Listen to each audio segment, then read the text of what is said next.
Pak Menteri, Mas Nadiem selalu menggagas tentang Merdeka Belajar dan juga berulang-ulang kali Prof. Muklis menggagas itu dalam beberapa web seminar yang kita ikuti bersama, bahwa kita harus sudah mencoba merubah mindset paradigma tentang proses pembelajaran konvensional ke proses pembelajaran sekarang yang update.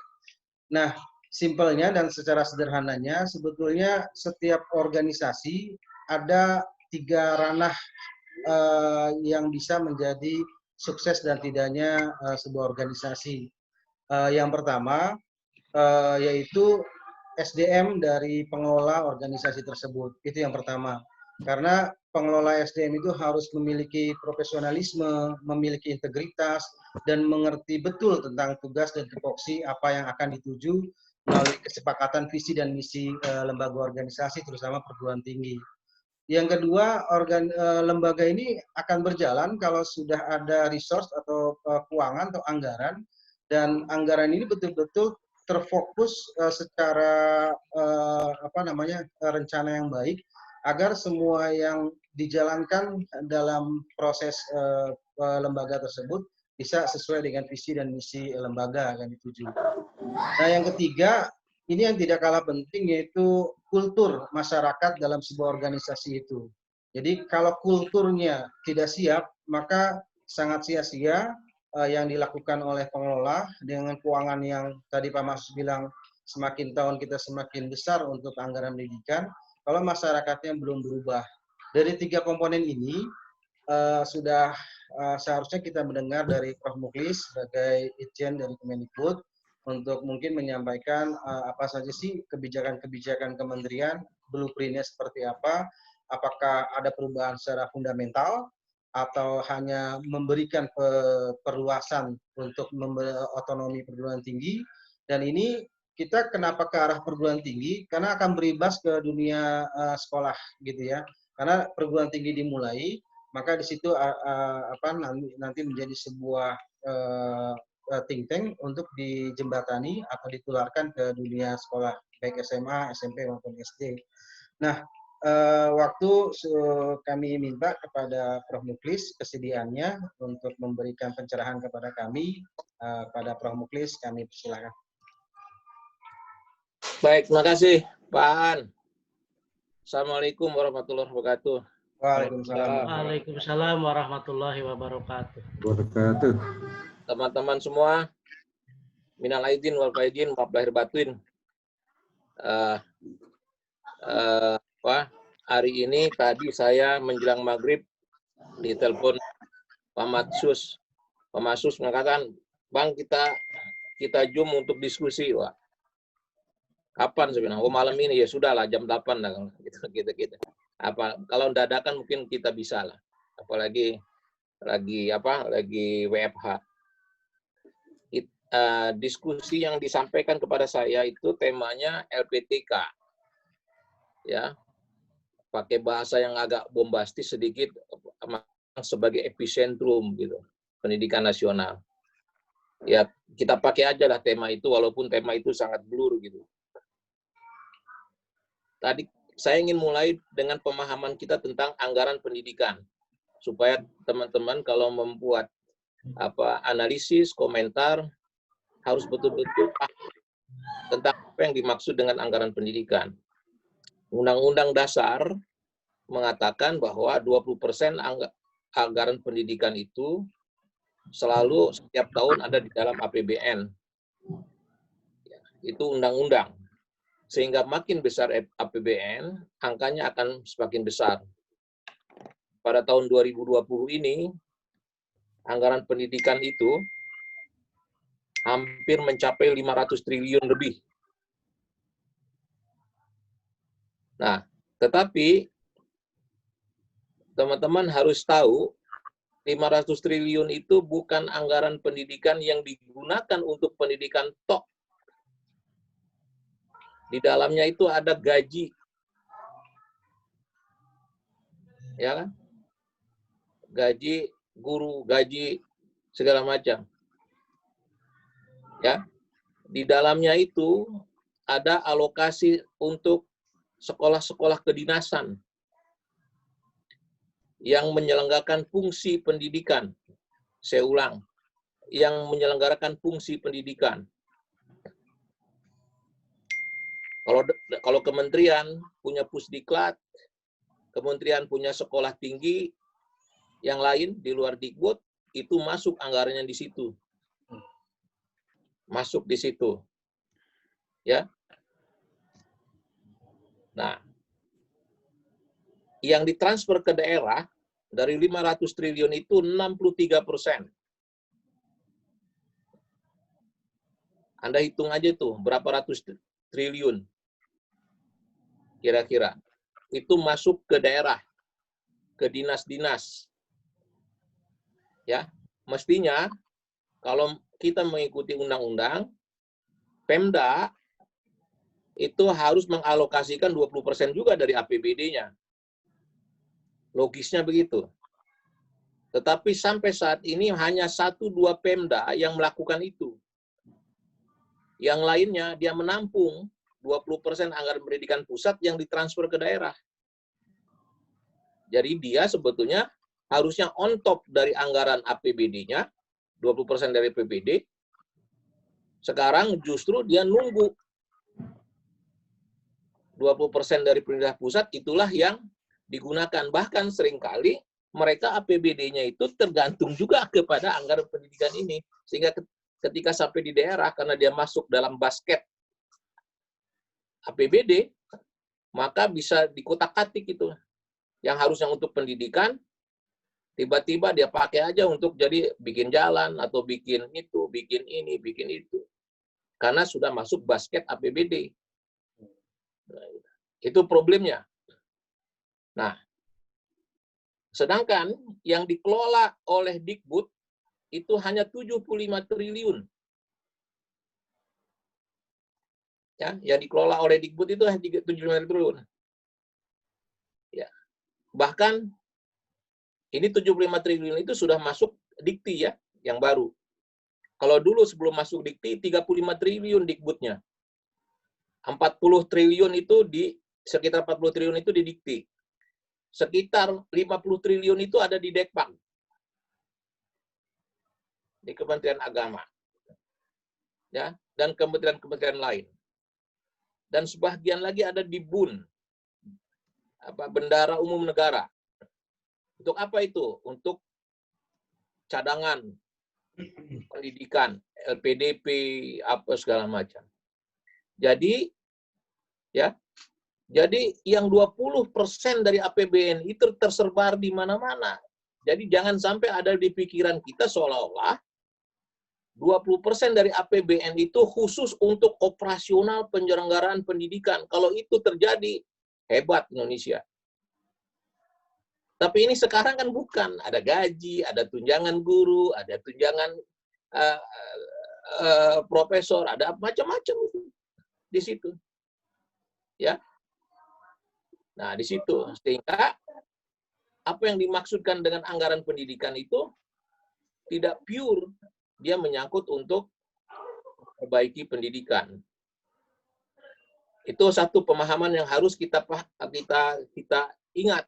Jadi kalau ada komentar, ya anggaran pendidikan makin lama makin banyak, tapi pendidikan nggak apa-apa. Iya, betul. Kenapa? Karena distribusinya banyak yang tidak ada berkaitan langsung dengan penyelenggaraan pendidikan. Itu yang Anda ini coba masuk dengan teman-teman dengan teman-teman searching APBD daerah-daerah itu. Mana APBD daerah yaitu yang mengalokasikan kewajiban dia 20%. Daerah mana aja? Sedih kita. Provinsi, mungkin provinsi baru DKI kali. Yang lainnya, kabupaten kota, hampir jebol. Bahkan daerah-daerah baru mengatakan, Pak, dari mana APBD kita? APBD kita itu cuma sekian. Itu pun nunggu transfer daerah namanya. Nah, itu problem satu. Ya. Jadi mohon nanti kalau bicara tentang anggaran pendidikan, tidak serta-merta besarnya alokasi anggaran APBN 20% itu dialokasikan untuk pure mengurus pendidikan. Enggak. Ya, bahkan sekarang, mulai tahun ini, untuk pembangunan sekolah-sekolah baru, kelas-kelas, tidak lagi ditangani oleh Dikbud. Ya, karena perintah Presiden itu diserahkan kepada PUPR. Dikbud akan berkonsentrasi untuk memperbaiki mutu pendidikan, akses, dan proses belajar mengajar, sehingga tidak terlibat dengan urusan-urusan pembangunan, karena ternyata guru-guru kepala sekolah juga kasihan, banyak sekali bermasalah karena dia tidak paham. Ya, akhirnya bermasalah dengan aparat penegak hukum di daerah. Oleh sebab itu, udahlah, diserahkan saja kepada PUPR, yang urusan bangun-membangun, kita konsentrasi saja pada penyelenggaraan pendidikannya, bagaimana akses dipenuhi, bagaimana APK dipenuhi, dan bagaimana mutu dilakukan. Itu pertama. Persoalannya, teman-teman sekalian, sejak kita merdeka sampai sekarang, kita belum punya peta jalan. Tadi disebut oleh Aan blueprint pendidikan nasional. Mudah-mudahan awal Juni ini kita akan launching kebijakan baru, peta jalan pendidikan nasional. Ya, mudah-mudahan ya awal Juni atau Juni nanti oleh Presiden di launching, supaya kita ada jelas, ada arah yang jelas mau kemana sih kita. Selama ini arah kita nggak jelas. Misalnya kita mau ke Bandung, jelas tujuannya, oh Bandung, maka kita buat peta jalan kemana jalan yang paling efektif, efisien ke Bandung itu. Bisa ke jalan, ada yang mengambil jalan tol, ada mengambil jalan Puncak, ada mengambil jalan Sumedang, ada mengambil jalan Purwakarta. Nah sekarang dengan ada peta jalan itu jelas. Kita mau berangkat ke Bandung, inilah jalannya. Begitu kira-kira. Sehingga semua energi, semua resource, semua anggaran, semua biaya bisa terfokus untuk mencapai itu. Selama ini tersebar kemana-mana. Perginya ke Bandung, satu ngambil jalan ke Puncak, satu ngambil jalan ke Sumedang, sampai satu jalan tol, satu sampai jalan mana. Akhirnya nggak nyampe-nyampe. Begitu. Nah, oleh karena itu, mungkin sejarah setelah 70 sekian tahun merdeka, kita akan memiliki satu blueprint pendidikan nasional, peta jalan nasional. Mudah-mudahan itu akan memberi guiding kepada bangsa ini, kepada masyarakat kita, kemana arah yang akan dituju, dan profil manusia Indonesia seperti apa yang akan dibangun ketika masuk era 2030, 2035, atau 2045. Sehingga jelas, anak-anak kita, cucu-cucu kita bisa berkompetisi di dunia internasional. Di dunia yang makin terintegrasi itu. Itu satu. Yang ketiga, nasib LPTK. Nasib LPTK. Selama ini, ada asumsi, ada seolah-olah LPTK itu hak monopoli daripada IKIP atau STKIP. Sehingga pendidikan calon guru seolah-olah monopoli LPTK itu. Kemungkinan besar, melihat tren, kebutuhan, dan perkembangan, tuntutan, aspirasi yang begitu besar, terutama aspirasi terhadap the new skill, keterampilan-keterampilan baru yang dibutuhkan untuk mempersiapkan anak-anak kita menghadapi persaingan global, maka LPTK itu akan kita cabut haknya menjadi milik IKIP. Kita masukkan dia menjadi area kompetisi secara terbuka. Ya, LPTK itu tidak hanya hak. Semua orang boleh menyelenggarakan pendidikan guru. Saya memberikan catatan supaya jangan salah pengertian disebut semua itu ya. Semua itu artinya kementerian ya kemungkinan besar akan mempersilahkan siapapun yang ingin LPTK seperti ITB mau bikin pendidikan guru, monggo. UI, monggo. UNJ, monggo. UPI, monggo. Unimed, monggo, silahkan. Unpad, monggo. Bahkan sekolah-sekolah unggul yang selama ini bagus, gitu, sekolah-sekolah bagus, dipersilahkan juga bikin PPG, Program Pendidikan Profesi Guru. Kenapa? Karena kayak model lab school, kalau model-model sekolah bagus itu kan dia mendidik bagus tuh. Mendidik gurunya bagus, melatih guru bagus. Kenapa ini tidak dikembangkan?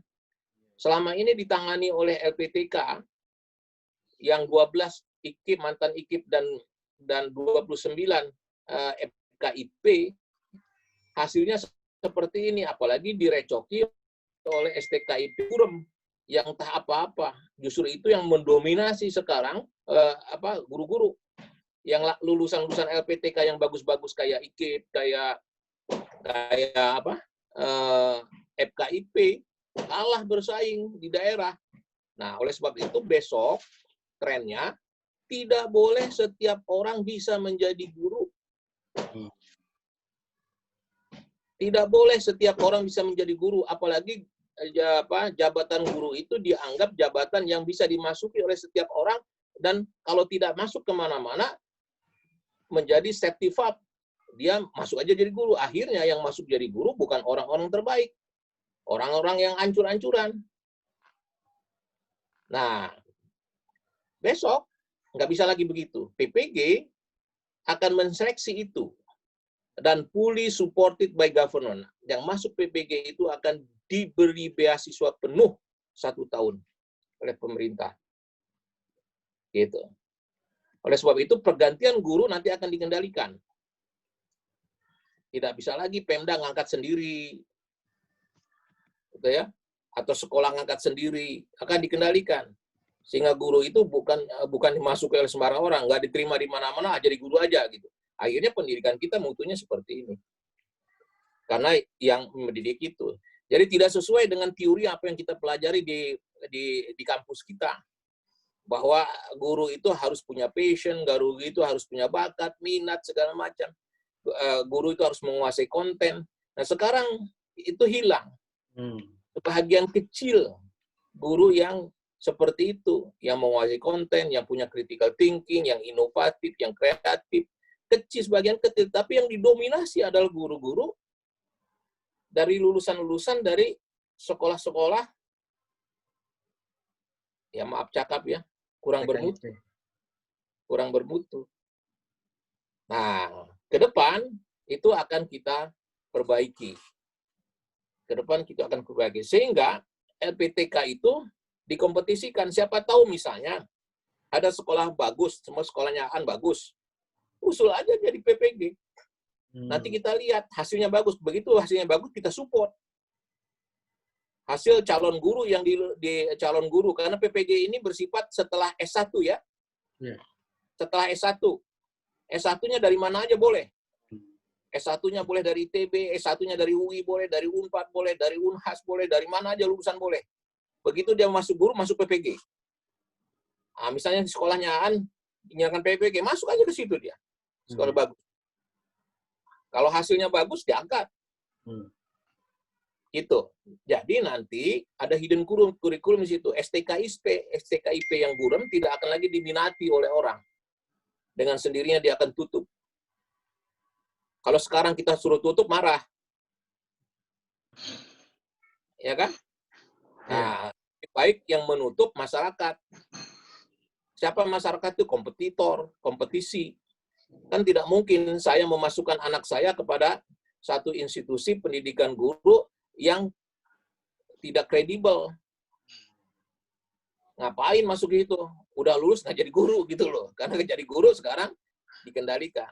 Nah, oleh sebab itu nanti akan terjadi seleksi alamiah dan institusi-institusi yang tidak kredibel, yang tidak bermutu, akan dengan sendirinya tidak diminati oleh masyarakat, dan kalau dia tidak kelola dengan baik, dia akan berpikir untuk meneruskan penyelenggaraan institusi yang asal jadi gitu. Itu yang. Nah, oleh karena itu menyongsong kompetisi yang begitu besar dengan profil. Profilnya apa? Yang kita ingin bangun adalah bukan generasinya saya dengan Pak Abdul Latif dengan Pak Asmawi. Generasi saya, Pak Abdul Latif dengan Pak Asmawi itu udah, maaf cakap ya, phasing out. Udah phasing out. Kita ini udah phasing out. Udah uzur, Prof.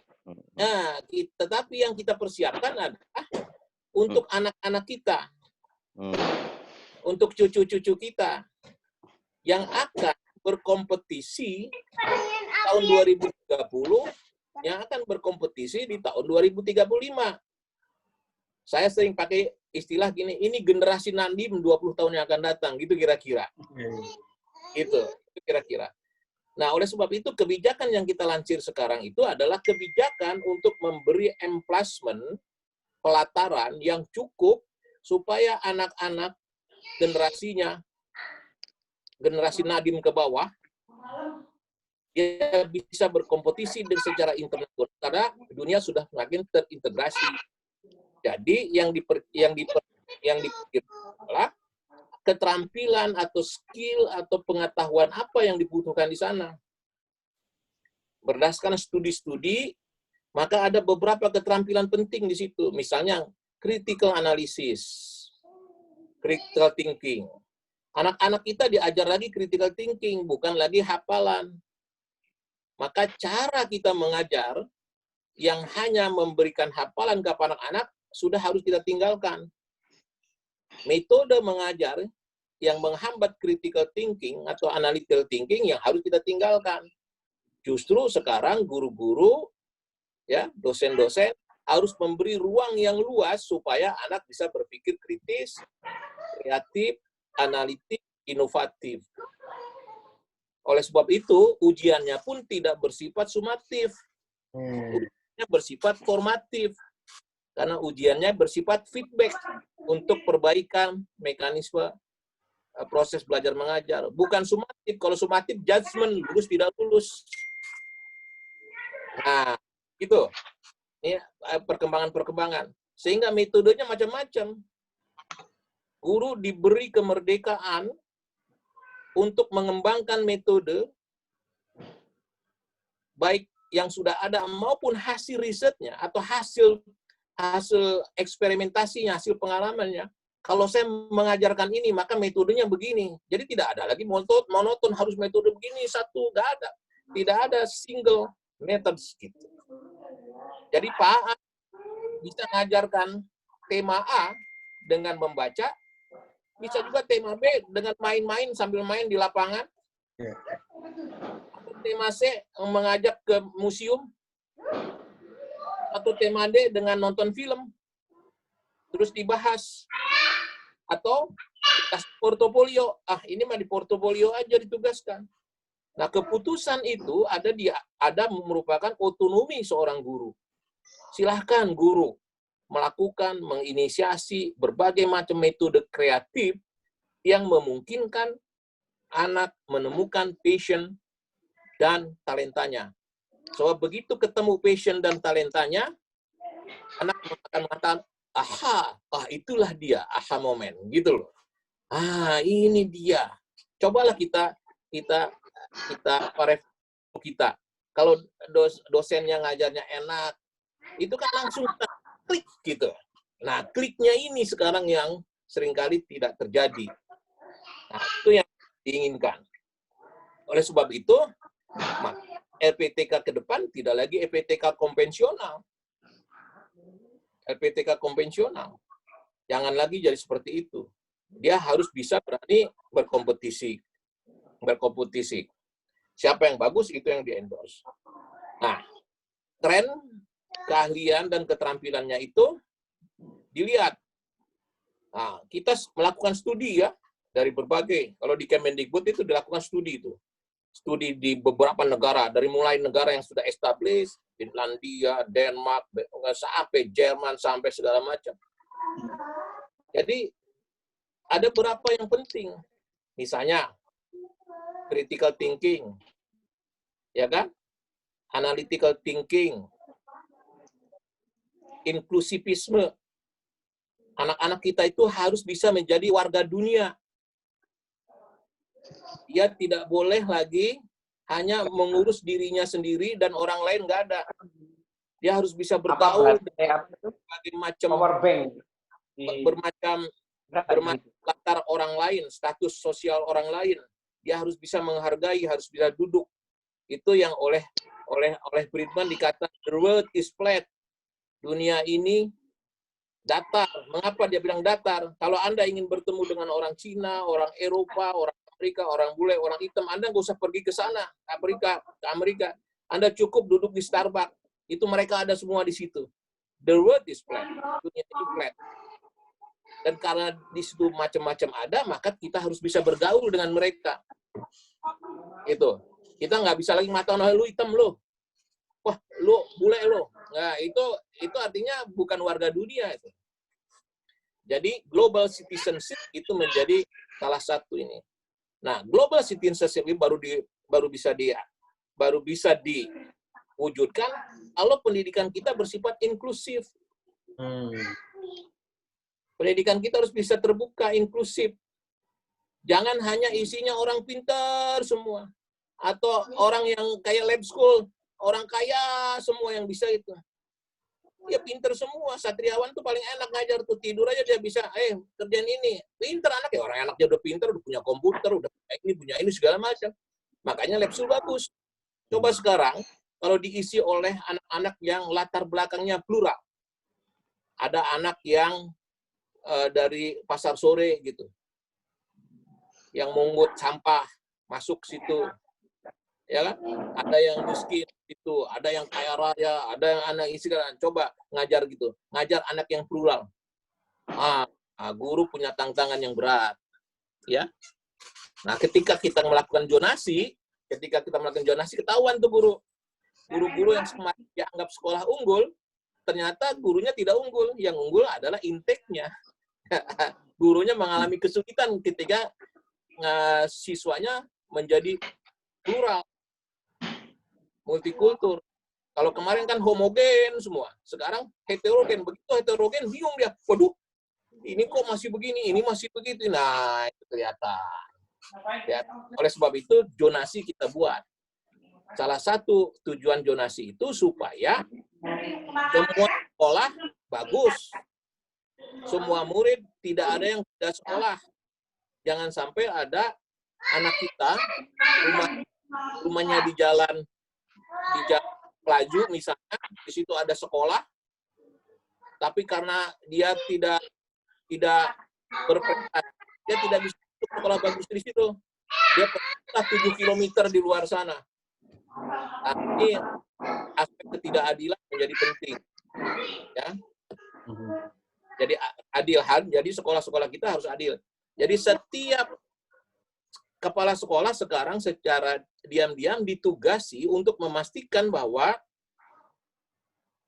2 km dari sekolahnya itu dipastikan tidak boleh ada anak yang tidak masuk sekolah di sekitar itu.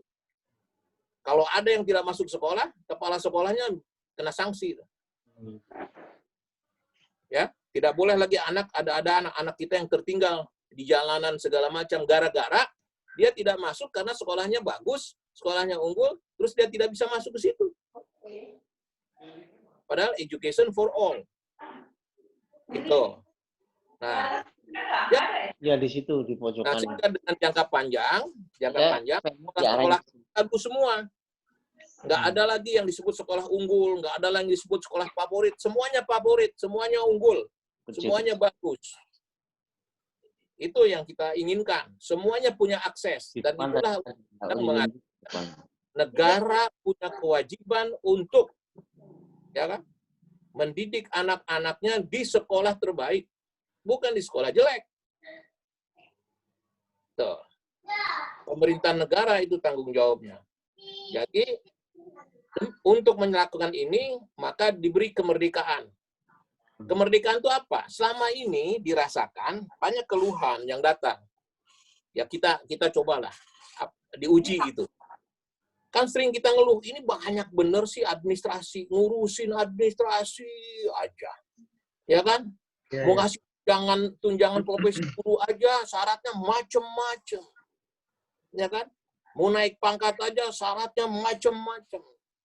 Berbagai usaha dilakukan sampai yang nggak benar pun dilakukan gitu. Ya, mau ini harus ada juknik, juklak segala macam. Nah, sekarang itu kita guntingin tuh ikatan-ikatannya, kita lepas. Kita lepas. Kita sekarang memberi kepercayaan kepada sekolah, kepada kepala sekolah, kepada guru-guru, komunitas guru untuk menyelenggarakan ini secara otonom sesuai dengan kebutuhannya. Ya, dengan merdeka supaya terjadi proses pembelajaran yang baik, yang menyenangkan, ya, yang menyenangkan, yang sehingga mendorong anak-anak bisa cepat menguasai hal-hal yang penting. Itu sebabnya harus direform cara kita, misalnya kurikulum, memperlakukan kurikulum. Kurikulum selama ini dilihat oleh guru-guru seperti juknis. Setelah A harus B, setelah B harus C, setelah C harus D. Nah, itu salah. Kurikulum itu sekarang, seperti saya sudah suarakan beberapa tahun itu, frame of reference. Dia hanya kerangka acuan.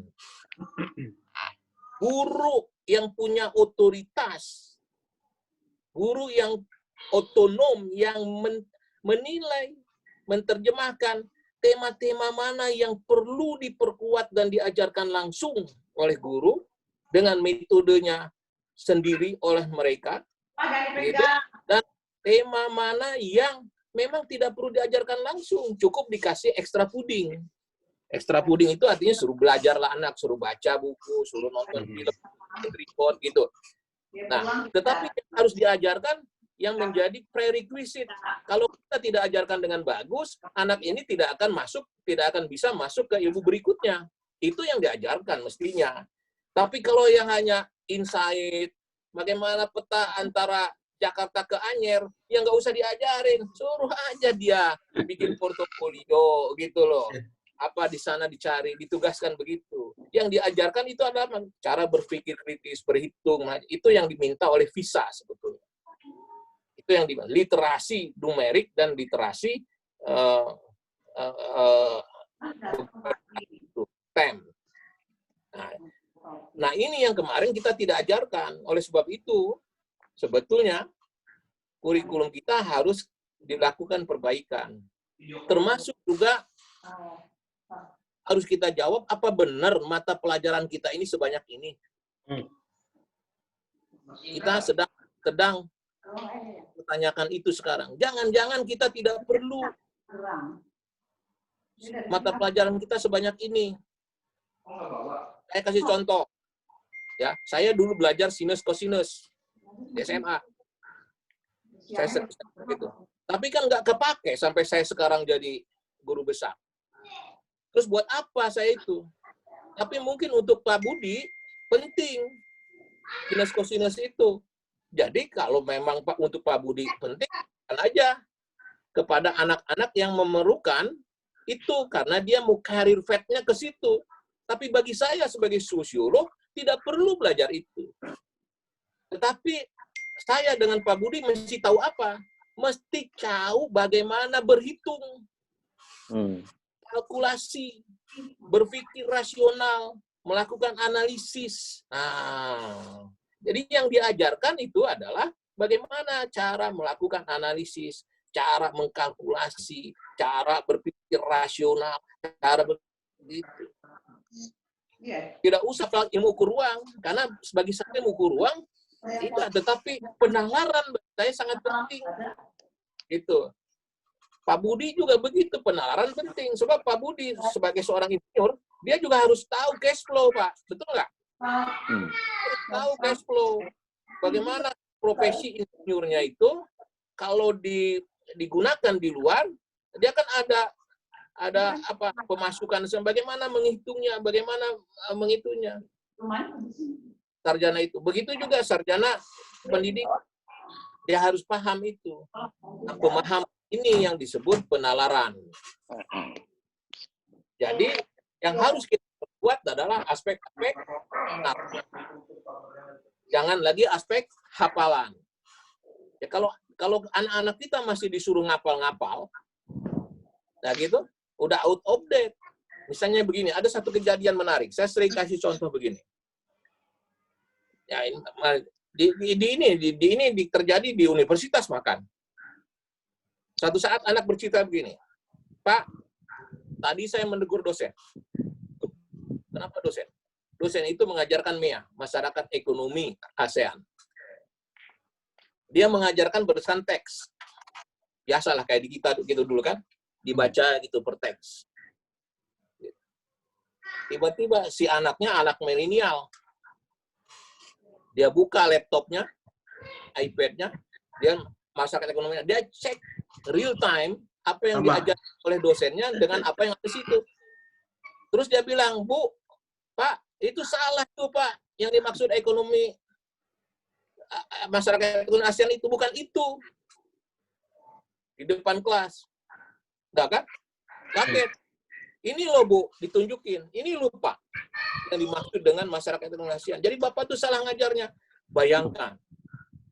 Kalau tidak siap guru-guru kita, dosen-dosen kita, dicek real time, kebenaran ilmunya, maka dia bisa blok ngajarnya.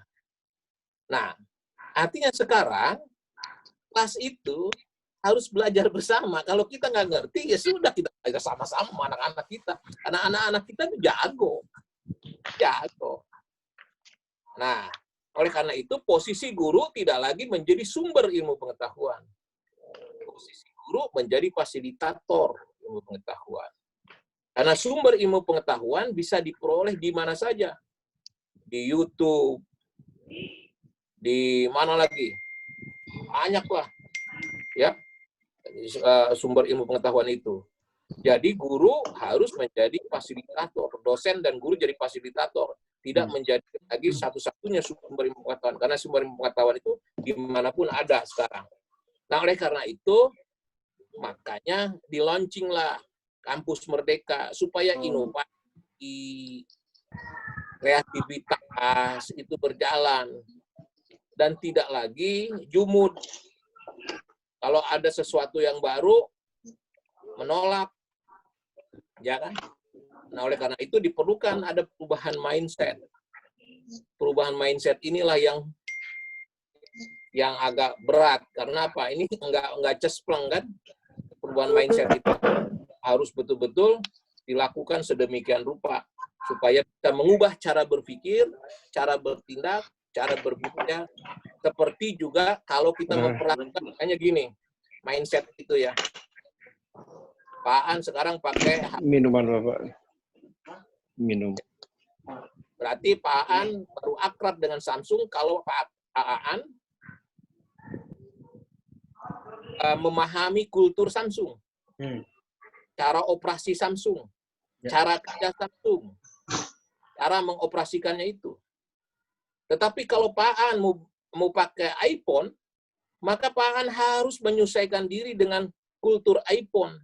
Beda operasinya antara Samsung dengan iPhone. Budayanya beda, fiturnya beda, tuntutannya beda, tata caranya beda. Nah, kemampuan sekarang berubah, mengadaptasi dari satu perubahan ke perubahan lain menjadi niscaya.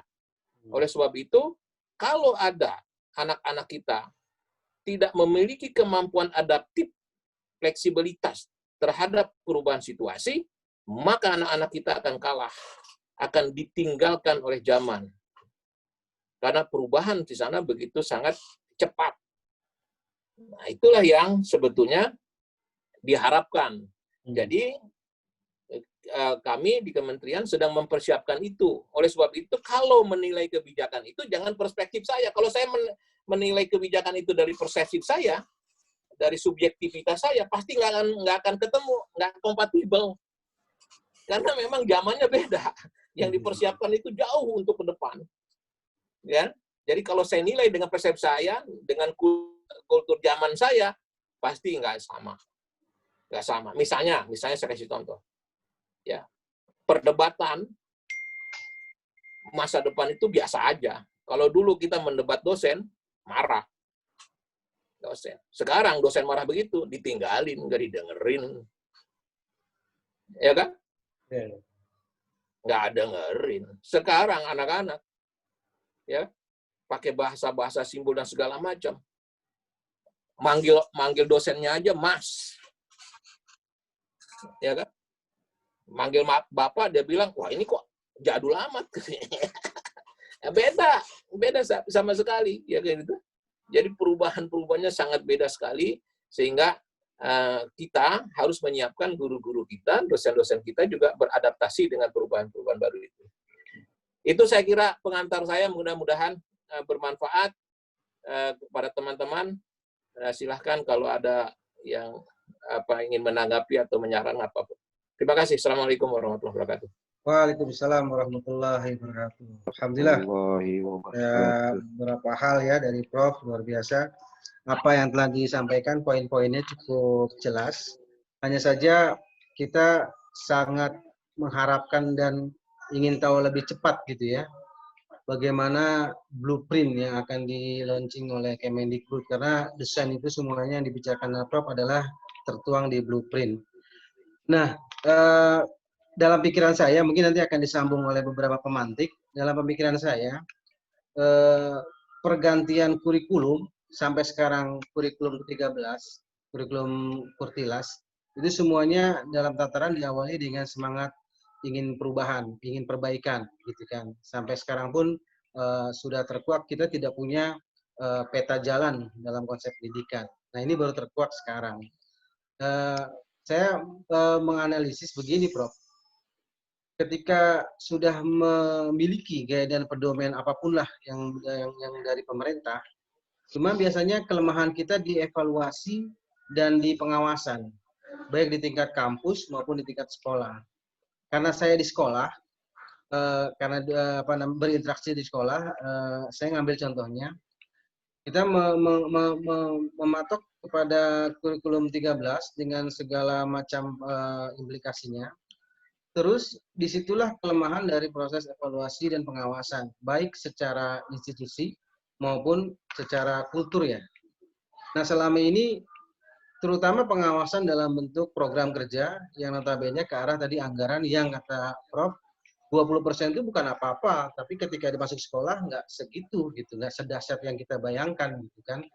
Apalagi gedung dan sebagainya sudah tercover ke depan oleh PUPR gitu. Kemendikbud hanya meningkatkan mutu dan kualitas sekolah maupun perguruan tinggi.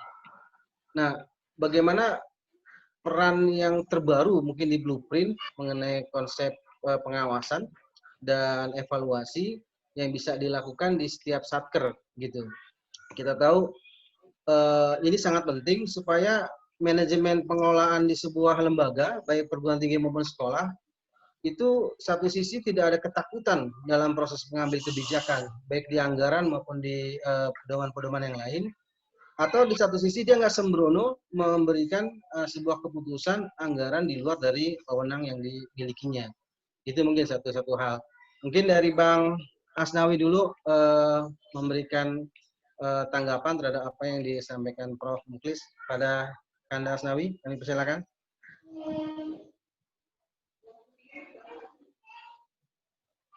Bang Asnawi, di mood-nya cek, Bang. Mood-nya dibuka dulu, Bang. Ya, siap. Silakan Bang Asnawi. Ya. Ya, saya kira saya menyimak dulu ya. Ya, siap. Karena sudah lama sekali di luar ini nih. Ya. Oke. Lanjutnya kepada tadinya saya ingin pemantik kita Pak Dr. Rahmatullah lagi sejalan, terus ada sekarang yang muda lah di sini ada Pak Saiful Bahri. Beliau adalah Bawaslu Bekasi, ya paham betul bagaimana proses pengawasan dan sebagainya. Pada Pak Saiful Bahri kami persilakan untuk mengkritisi apa yang telah disampaikan. Silakan Pak. Ada Bang Heri itu. Ya silakan, nanti semuanya dapat Pak. Terima kasih Bang An. Assalamualaikum warahmatullahi wabarakatuh. Waalaikumsalam. Selamat malam Bang Prof, Bang Asnawi dan teman-teman yang lain. Sebatas memberikan tanggapan saja bahwa fenomena perubahan di dunia pendidikan kalau menurut saya sih sudah memang terlambat sekali ya. Kalau saya pernah di swasta pasca di kampus, di dunia swasta itu namanya inovasi itu adalah nomor 1 begitu. Karena perubahan itu istilahnya di dalam dunia ini tidak ada yang abadi kecuali perubahan. Sehingga yang namanya inovasi itu menjadi sebuah keharusan. Dan kelihatannya di dunia pendidikan dalam berinovasi ini karena apalagi gerbong dunia pendidikan yang terstruktural oleh Kementerian Kebudayaan ini kan termasuk gerbong yang raksasa ya. Seakan-akan sulit gitu loh mengalami sebuah perubahan-perubahan. Dalam konteks saat ini pemerintah dengan konsep Merdeka Belajar sebetulnya sih itu kan sebetulnya antisipasi era digitalisasi yang menurut perkiraan ke depan itu semakin terus berkembang, sehingga kalau seandainya pola belajar saat ini, dunia pendidikan saat ini, itu seakan-akan tidak akan tidak akan mencapai sebuah tujuan di masa yang akan datang dengan tuntutan zaman yang terus berkembang. Saya pikir sebetulnya sangat luar biasa dengan konsep Merdeka Belajar yang dikembangkan saat ini. Hanya memang nanti tinggal karena selama ini kurikulum dan segala macam di dunia pendidikan ini kan terlalu banyak faktor yang mempengaruhinya. Contohnya, nanti bagaimana Merdeka Belajar dengan konsep yang dikembangkan selama ini yang didengung-dengungkan oleh Presiden Jokowi katalah tentang karakter itu loh, pembelajaran karakter. Nah itu juga sebab mengcombine antara pendidikan menuju ke era modern dengan pembinaan karakter ini di sisi lain agak sedikit menjadi sebuah pemikiran tersendiri, karena kalau seandainya dunia sekarang tanpa seakan-akan adanya pembinaan karakter seakan-akan gitu, karena dunianya kan sudah digital segala macam. Tapi di sisi lain tuntutan budaya tentang itu juga kan kuat di Indonesia, tidak bisa liberal sekali pendidikan. Nah, kalau tanggapan pribadi saya, harusnya udah 5 atau ketika minimal reformasi yang lalu bicara tentang pendidikan yang saat ini sedang dikembangkan. Karena di Indonesia kan punya tradisi. Ini wacana ini kan kalau paling tidak Jokowi katakanlah sampai 2024 dan itu ganti presiden.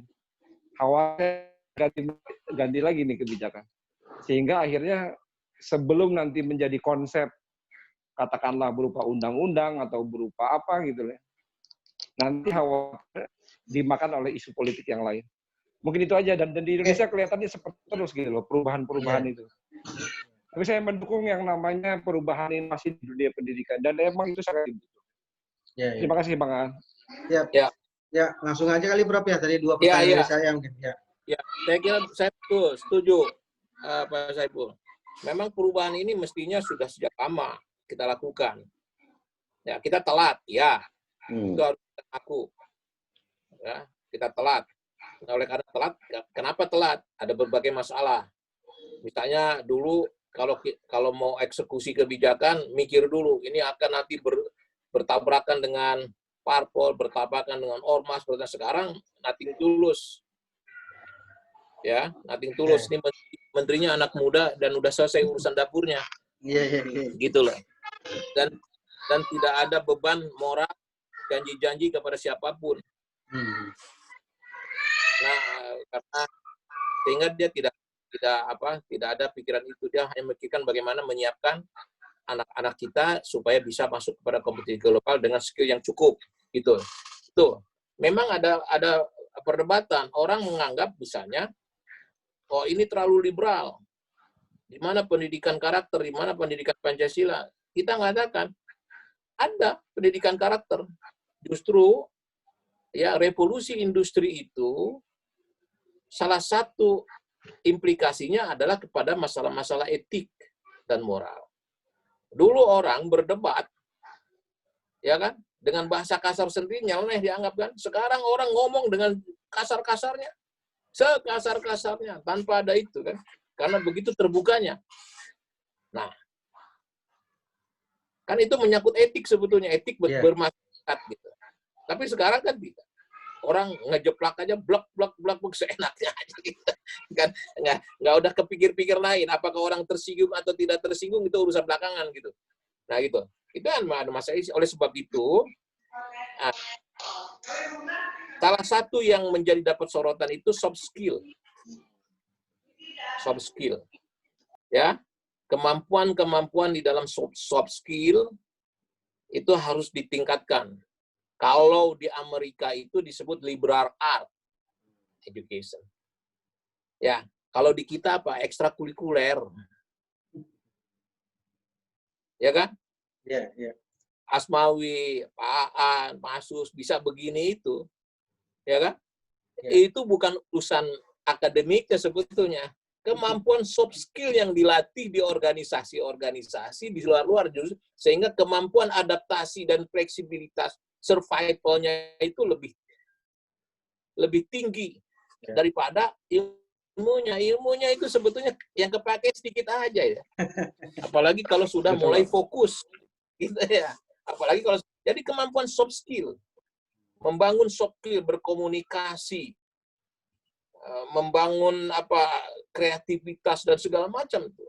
Oleh sebab itu, itulah yang akan sebetulnya yang akan membekali anak-anak kita kalau nanti di dalam beberapa keilmuan yang diperlukan di sana itu udah critical analysis bagus, kreativitasnya bagus, critical thinkingnya bagus, segala macam bagus gitu. Nah, tapi kalau tanpa soft skill yang kuat, dia kalah juga. Penguasaan big data, artificial intelligence, segala macam, membaca data yang begitu besar, segala macam, menyajikan, menganalisisnya, jago. Tapi kalau soft skill-nya nggak ada dia nggak akan laku juga. Oleh sebab itu, soft skill menjadi sangat penting. Nah, di dalam peta jalan itu nanti ada kelihatan. Akan kelihatan apa yang harus dilakukan. Gitu. Nah, memang kelemahannya itu salah satu kelemahan kita dari zaman dulu ya. Saya kan sering mengatakan begitu. Indonesia itu jago dalam perencanaan, dalam nyusun ini, musun itu jago lah. Dari mulai GBHN jago kita. Tapi begitu disuruh eksekusi, kedodoran kita. Ya, dananya lah nggak ada, pengawasannya lah kurang, ya. Ya, begitu disuruh eksekusi itu macam-macam aja alasan. Bagaimana bisa eksekusi gaji gurunya nggak ada? Bagaimana mau eksekusi kalau beli bahan labnya juga nggak ada? Bagaimana mengeksekusi kalau begini seperti itu? Nah, memang jadi itu unsur yang paling menentukan adalah bagaimana perencanaan policy yang sudah bagus itu dikontrol eksekusinya sehingga betul-betul sampai dan operasional seperti apa yang dibayangkan. Nah, kita kan idenya begitu bagus, tapi begitu dioperasionalkan menjadi aneh gitu. Dan mestinya distorsinya kan mestinya sedikit. Justru distorsinya makin lebar. Nah, pengalaman ini yang sedang kita pastikan supaya tidak terjadi. Termasuk di dalamnya, Pak Saiful, supaya tidak jadi ganti menteri, ganti kebijakan. Ya. Nah, bagaimana cara kita, ya, sedang kita usahakan supaya nanti kalau kabinet ini selesai, jangan sampai diganti lagi itu peta jalan. Nah, kita akan ubah undangnya. Kita undang-undangkan supaya susah mengubahnya. Itulah. Ya. Masuk di dalam normanya, Dok. Ya, termasuk dalam normanya undang-undang sistem pendidikan ini sedang kita mengubah. Sedang dalam pengkajian. Ya, ada perubahan. Termasuk perubahan undang-undang tentang perguruan tinggi, undang-undang tentang sekolah, bahkan ada gagasan, ini baru gagasan ya, gagasan. Ini guru-guru ini mestinya jadi tidak boleh diotonomikan. Sentralisasi. Sebab kalau diotonomikan itu diganggu oleh pilkada. Ya kan? Betul. Iya. Lebih baik sentralisasi aja. Dia PNS yang khas, yang sehingga dia tidak dengan mudah dipindahkan oleh bupati, oleh ini, ya. Beda pilihan. Ya, karena urusan itu gitu, sehingga nggak konsentrasi kepada pendidikan. sehingga karirnya pun ada gagasan-gagasan itu untuk mulai lagi mengatakan adalah guru jangan masuk di dalam mekanisme otonomi, biarkan terpusat dia, biar kontrolnya bisa, biar juga tidak ada gap yang besar antara supply and demand. Ya kan, selama ini kan seolah kita kekurangan guru, tapi kalau kita cek angkanya, guru ini banyak di supply-nya, melebihi. Kita cek distribusinya yang nggak betul. Jadi guru itu berkumpul di sekolah-sekolah tertentu di kota-kota, di daerah-daerah enggak, misalnya gitu. Tetapi tidak bisa kita apa-apain, karena otoritas memindahkan atau tidak memindahkan itu bukan ada di pusat, ada di Pemda. Gitu. Karena undang-undang desentralisasi desentralisasi dan otonomi daerah. Itu persoalan-persoalan. Jadi memang sedang diusahakan lah. Mudah-mudahan bisa selesai. Udah bisa selesai. Nah, peta jalan insya Allah nggak lama lagi. Nanti kita lihat. Mohon nanti dikritisi. Ini sedang disesuaikan kapan di-launching oleh Pak Presiden dan Dikbud. Itu saya kira komentar saya. Ya, siap. Makasih, Prof. Kang Dudi, silakan mungkin dalam internal dari Kemendikbud sendiri ada yang perlu dikritisi atau ditanyakan. Silakan Kang Dudi. Assalamualaikum warahmatullahi wabarakatuh. Waalaikumsalam. Terima kasih Bang Aan. Yep. Abang-abang semuanya, Prof. Ya. Pak Itjen ini. Saya kan ada di belakangnya Pak Itjen ini Bang Aan. Jadi apa yang sampai nawaton, apa yang belum sampaikan ya saya kan diam aja kan. Enggak apa-apa. Ini kan diskusi. Betul Prof. Ini Jadi apa berlawanan namanya? diperiksa aja dong. Nah, kalau berlawanan diperiksa kan.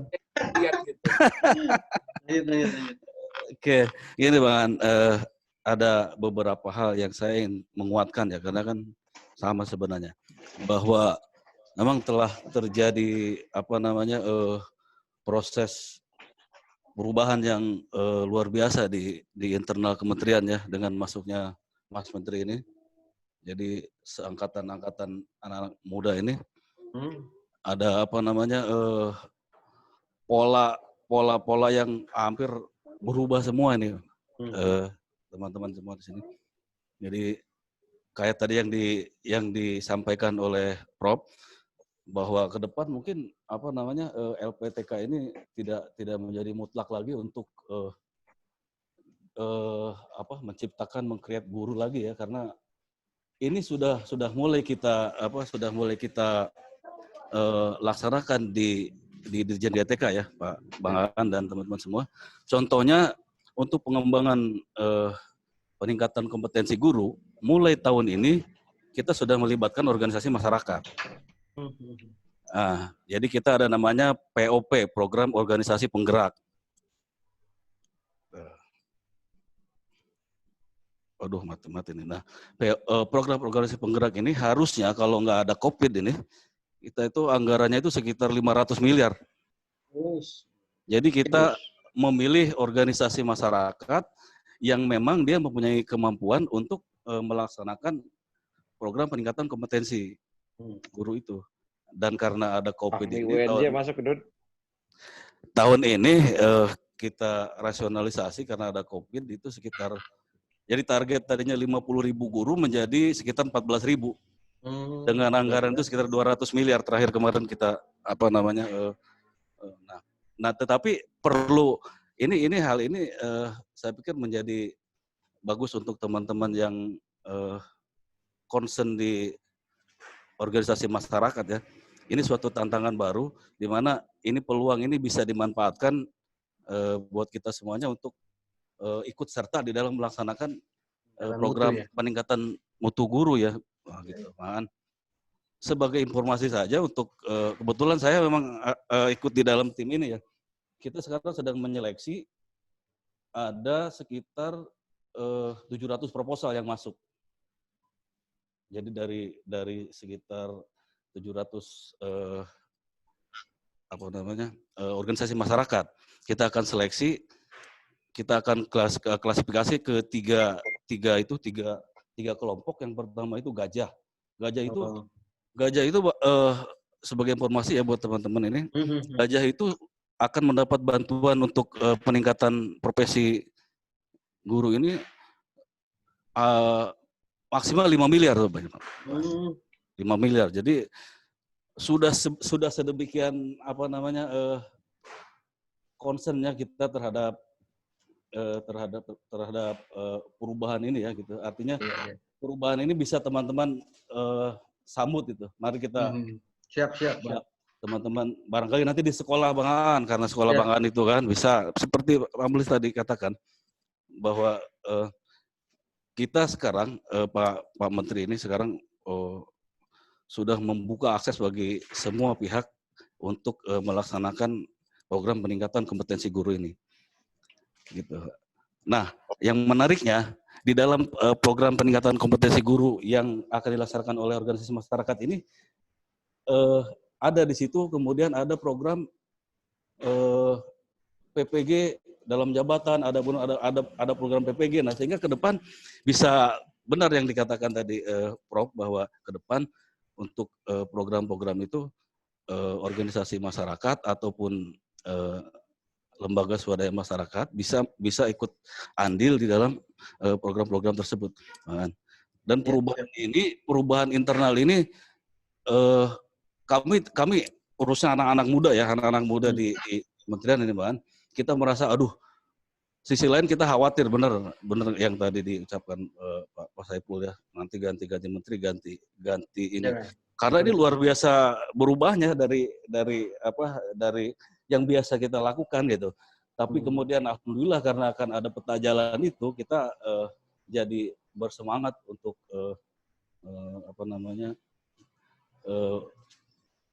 berkontribusi ya di dalam itu, pokoknya itu.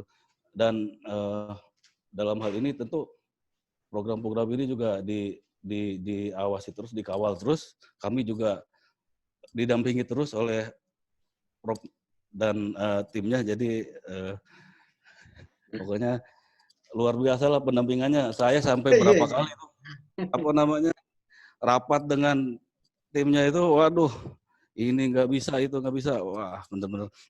Tetapi semangat ini tentu mudah-mudahan bisa kita jaga ya, bisa kita jaga, dan tidak nanti ganti, cuma tinggal berapa tahun lagi ini kan ganti lagi, nanti menterinya ganti lagi, yang kita sudah bersemangat jadi nggak lagi gitu. Iya. Itu saja. Siap. Hanya sedikit menambahkan saja informasi. Ya. Mudah-mudahan ini bermanfaat bagi kita semua. Nanti kita bisa diskusi lebih lanjut banget masalah ini. Ya, siap Kang Rudi, makasih. Ya, itu mungkin gambaran dari program-program Kang Rudi di bagian GTK ya, terutama di bagian keuangan tentang proses mendukung konsep dari Mas Nadiem Merdeka Belajar gitu, Prof. Mungkin ada tanggapan nih, Prof? Ini saya catatan ya Kak Ani. Ya. Itu Dodi itu harus disupport oleh ormas kita. Oh, siap. Itu Anda jangan ketinggalan zaman. Kita jangan ketinggalan zaman. Ini kan sedang terbuka nih seleksinya. Jadi harus ada dari kita juga yang ikut serta gitu di dalam program ini. Nah, itu mungkin harus duduk lah. Sekarang Pak teman-teman, terutama yang muda-muda, untuk duduk lah, ikut berpartisipasi. Karena ini salah satu core, ya, core program Kemendikbud itu hanya 2, nggak banyak sekarang, guru dan siswa, itu aja, guru dan dosen, siswa itu dan mahasiswa. Semua kebijakan apapun yang diambil harus dipastikan punya dampak kepada manfaatnya kepada guru, dosen, siswa atau mahasiswa. Di luar program yang tidak ada begitu akan dipotong. Karena itulah rohnya pendidikan. Gitu. Rohnya pendidikan itu ada di situ, ada di guru, dosen, siswa atau mahasiswa. Nah, jadi sekarang itu akan di tempat Dudi itu bukan main itu. Ya, bukan main itu. Jadi jangan sampai kita ketinggalan zaman. Nanti diambil oleh NGO lain, masyarakat lain atau sekolah-sekolah lain, terus kita akhirnya gigit jari terus ngerundel gitu. Jangan begitu, jangan sampai ini, mumpung ini masih di dalam proses awal-awal gitu. Awal-awal ya. Nah, itu komentar saya. Oke. Kang Wawan, silakan mungkin 5 menit. Kang Wawan.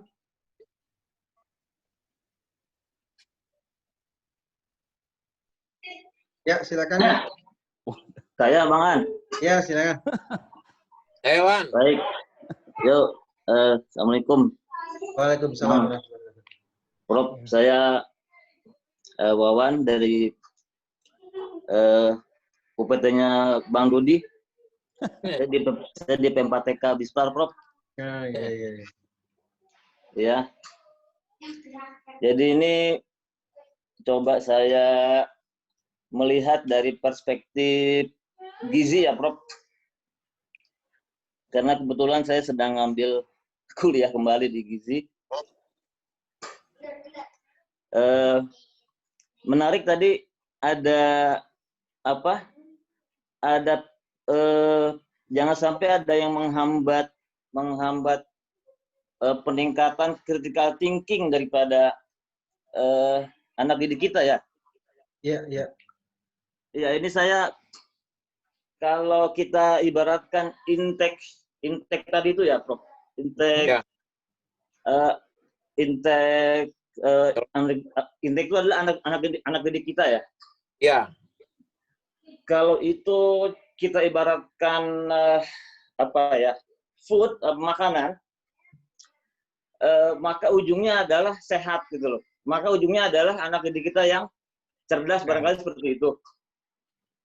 Tetapi kemudian di tengah itu ada makanan atau intake yang kita harus apakan agar dia pertama mungkin akan berfungsi sebagai atau akan berhasil sebagai anti diabetes, anti kanker, anti ulceratif atau anti mah dan sebagainya, sehingga ujungnya adalah sehat. Maka kemudian agar ekspresi gen critical thinking tadi daripada anak didik kita tidak terhambat, dalam perspektif makanan ada enzim, ada hormon, ada kofaktor dan sebagainya gitu ya. Nah itu semua akan mempengaruhi, akan berfungsi sebagai ada enhancer, pendorong, pelancar, dan juga ada inhibitor, penghambat tadi itu, ya kan? Nah ini dari sekian banyak tadi itu mungkin tentang regulasi, sarana prasarana, kurikulum, bahkan media sosial dan lain sebagainya. Saya tertarik untuk mengidentifikasi mana ini yang merupakan enhancer pada ekspresi gen critical thinking tadi, mana yang merupakan inhibitor, apakah regulasinya atau apanya begitu.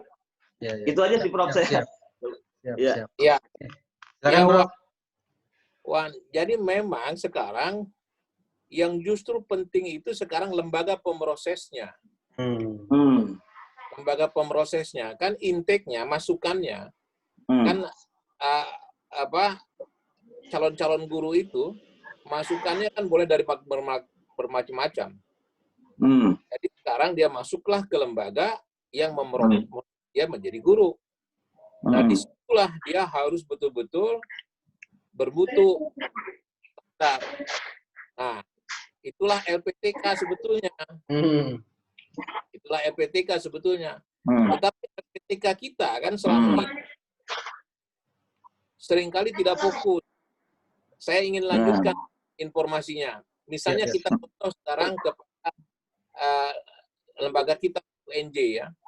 UNJ itu nanti besok dia harus menentukan apakah dia akan jadi universitas beneran atau dia menjadi LPTK. Universitas dan LPTK. Kalau dia menentukan jadi LPTK, maka dia harus fokus kepada pendidikan. Oleh sebab itu, dosen-dosen non-pendidikannya harus mulai disapih. Atau ya kan diperkuat dosen pendidikannya. Tidak hanya Tidak hanya sekarang kan hanya FIP, karena kita menjadi universitas. Atau tetap aja seperti ini. Tetap seperti ini. Artinya, porsi pendidikan hanya di FKIP. Ya, di FIP. Nah, artinya kalau demikian, maka unsur LPTK-nya lebih sedikit. Unsur universitasnya lebih banyak. Nah, sekarang apakah kita mau campur begitu? Biaran aja begini. Nah, kalau biarkan begini, artinya kita pasti akan kalah. Artinya PPG, Program Pendidikan Profesi Guru, tidak lagi menjadi otoritas UNJ misalnya. Karena dia sudah dilepas menjadi universitas seperti ini. Kalau kita pelajari strukturnya ke dalam UNJ misalnya ya, sepemahaman saya, itu kan sekarang hampir 50-50 antara yang dik dan non dik. Iya. Ya kan? Kecenderungannya lebih banyak non dik. Karena kita mengidentifikasi diri menjadi seperti UI. Seperti Gajah Mada yang non dik. Artinya kalau kecenderungannya menjadi non dik, jadi universitas biasa, tidak lagi spesifik seperti UPI, maka kemungkinan kita akan kalah di situ, di PPG. Nah, itu ya. Itu juga harus diantisipasi oleh teman-teman sekarang yang di UNJ. Ya. Nggak tahu apakah sudah ada diskusi mendalam tentang ini atau tidak. Bagaimana nanti wajah universitas kita? Apakah wajah universitas ini akan jadi universitas lebih condong non-dik atau abu-abu seperti sekarang 2 kaki gitu, atau kembali lagi ke IKIP gitu. Kembali lagi seperti IKIP. Dia berfokus ke. Nah, kalau dia cenderungnya kepada non-dik, maka keikipannya akan hilang. Keikipannya akan lama-kelamaan akan hilang. Dan itu nanti akan diambil alih oleh kompetisi. Oleh sebab itu, karena hak LPTK tidak melekat sekarang. Hak LPTK itu tidak melekat. Hak LPTK itu dikompetisikan secara terbuka. Nah, itu yang sebetulnya strategi itu yang harus didiskusikan oleh teman-teman. Mau kemana arah kita sebetulnya sekarang? Ya, sehingga rekrutmen dosen, keahlian, skill yang diperlukan, terus infrastruktur yang harus disiapkan, harus menunjang ke arah mana. So, kalau nanti infrastruktur penunjang segala arahnya ke universitas, maka kita tidak kompatibel untuk menyiapkan guru misalnya. Atau kita ke guru. Nah, perdebatan ini harus betul-betul dilakukan dari sekarang, jangan sampai nanti kebijakannya sudah kemana-mana, kita tidak siap. Contoh, itu saya kira komentar saya. Siap. Bang Latif, masih ikut? Bang Latif? Silakan kalau ada yang ingin dikomentari. Di jalan ya, Bang Latif?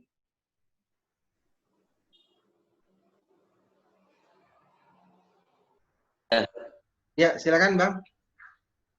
Ya, terima kasih. Assalamualaikum warahmatullahi wabarakatuh. Waalaikumsalam warahmatullahi wabarakatuh. Undangannya mendadak, jadi kita juga spontanitas saja barangkali ya. Tadi padahal diskusinya cukup serius ini Bang Aan. Ya, betul. Cukup berbahaya. Saya termasuk mengapresiasi tadi inspiring dari Profesor Mukhlis ya tentang upaya untuk mendesain perubahan pendidikan yang kita juga agak apa ya istilahnya senang tetapi juga khawatir juga karena seringkali upaya-upaya pembaharuan pendidikan ini kalau tidak serius ujung-ujungnya juga memang tidak bisa lepas landas begitu ya. Tapi kabinet sekarang ini tadi ceritanya Profesor Mukhlis karena dipimpin oleh para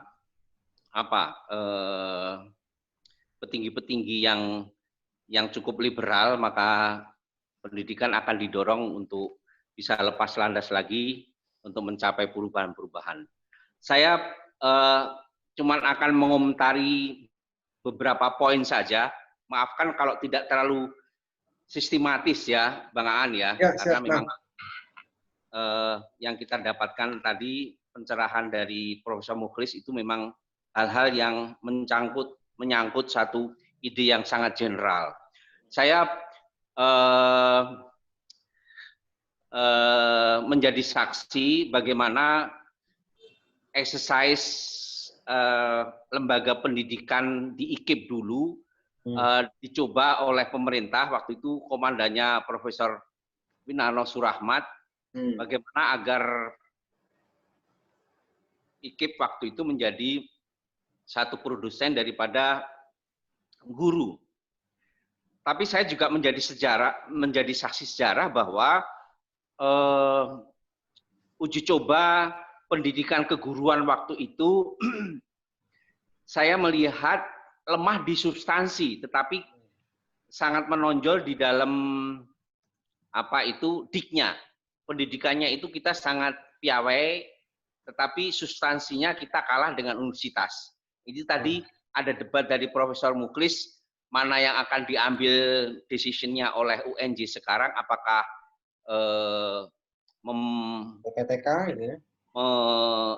Memperkuat diknya atau non dik, artinya substansi keilmuan ataukah skill untuk teaching skill gitu. Menurut saya substansi mestinya mempunyai porsi yang lebih besar daripada substansi pendidikan. Ini pengalaman pribadi saya. Itu yang pertama, Aan. Kemudian yang kedua, saya ingin menjelaskan tentang urun rembuk untuk materi pendidikan ke depan. Itu yang saya lihat perlu diperkuat. Memang tadi untuk education path-nya, untuk langkah-langkah pendidikannya itu, kalau secara teoritis kan bahwa path-nya itu harus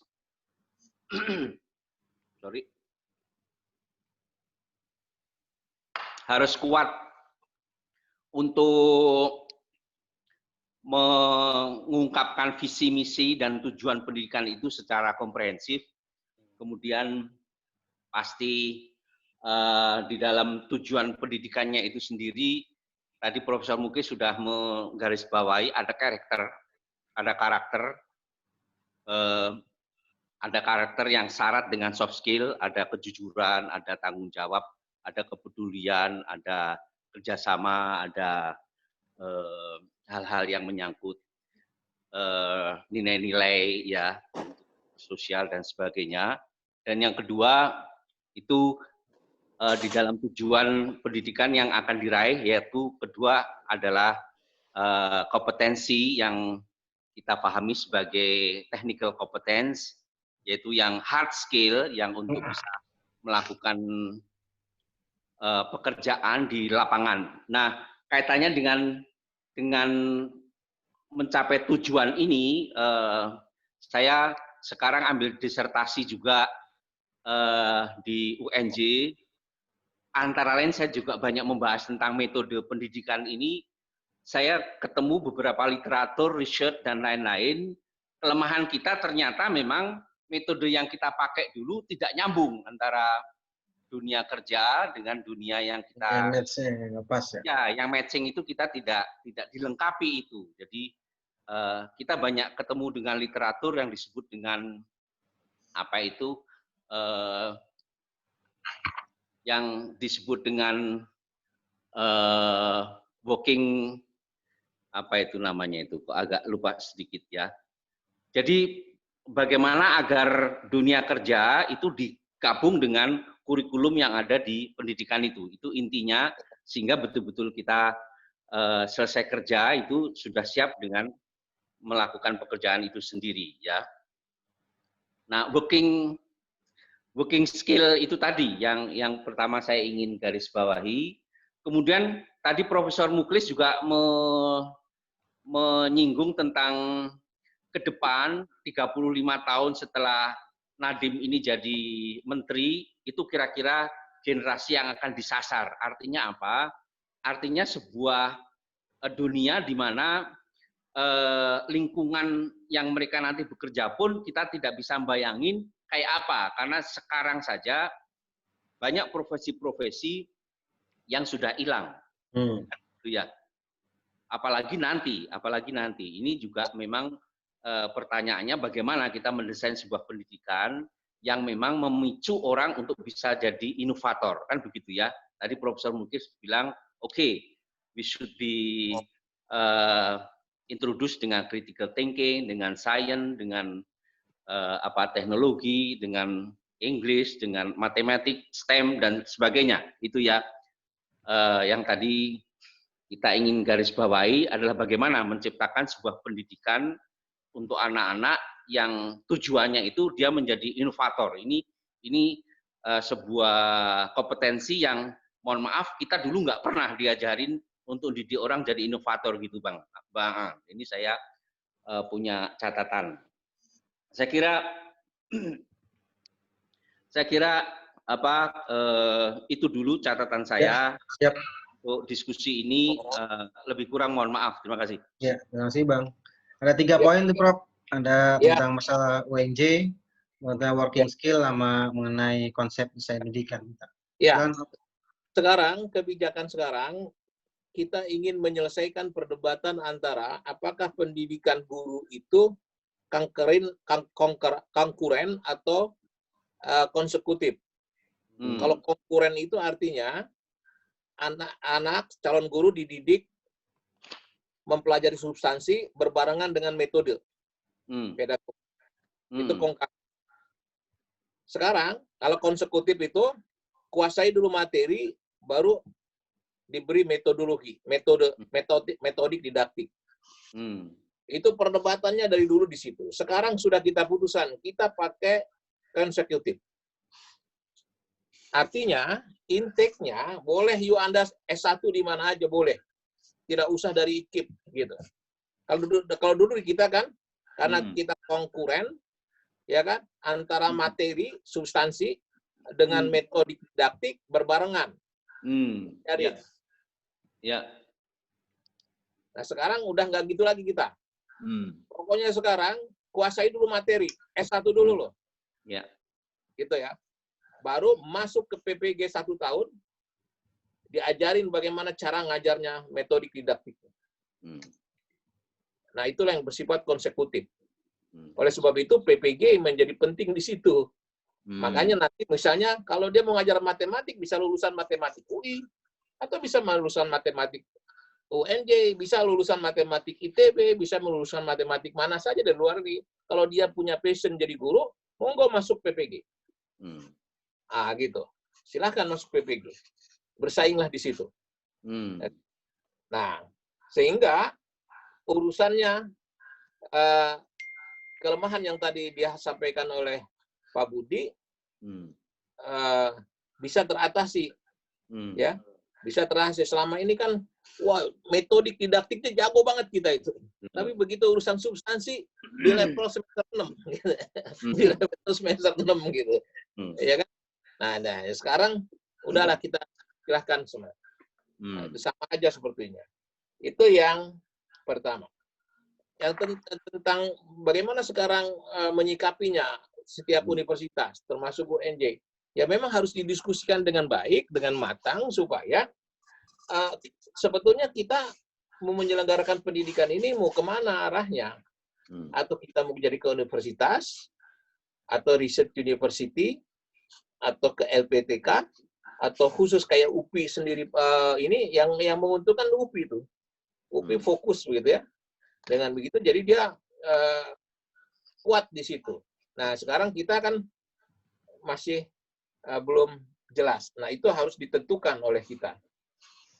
Yang satu lagi apa ya tadi, An? Ya, tentang working skill, Bang. Work life balance begitu. Ini working skill memang sekarang itu ya.